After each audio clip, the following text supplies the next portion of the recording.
ଅଭିଯୋଗ ଦେଇଥିଲେ ଆଜ୍ଞା କେନ୍ କାରଣ ନେଇଥିଲେ ଆପଣଙ୍କ ପରିଚୟ ଟିକେ ଦିଅନ୍ତୁ। मोर ना बलभद्र जानी थम ग्राम पंचायत सरपंच तथा सरपंच संघ सभापति। देखो आज जन अभियोग शुणाणी जिलापाल माध्यम थम ग्रामपुर ब्लॉक रे अनुष्ठित होता।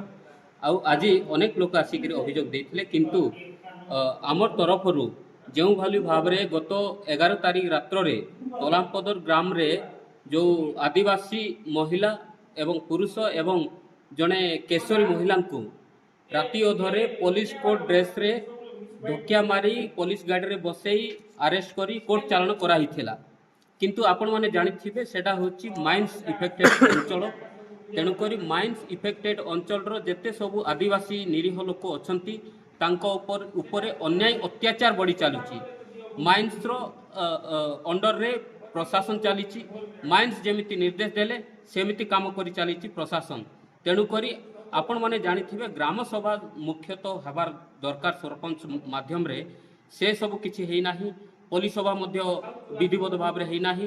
किंतु सरकार जबरदखल करी माइंस खनि खनन को हासिल करबा पई चेष्टा करूछंती। किंतु स्थानीय अंचलवासी कदापि छाड़बू नाही बोली करी तांकर प्रतिवाद चलैछंती, संग्राम करी चलछंती। किंतु दुखर विषय जे तांको भयभीत करी पुलिस लगई गुंडा लगई तांको राति अधरे घर भांगी अरेस्ट करी जेल को पठै दिया जाउची।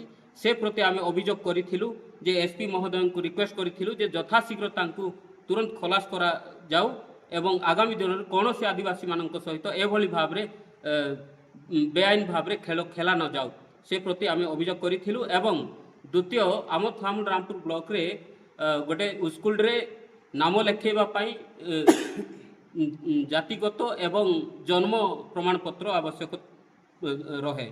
से जन्म प्रमाण पत्र पाई वर्ष वर्ष छात्र छात्री माने बुलाचला करूछंती। से जन्म प्रमाण पत्र पाई किछि लोक नाम लेखार मध्य वंचित होउछंती।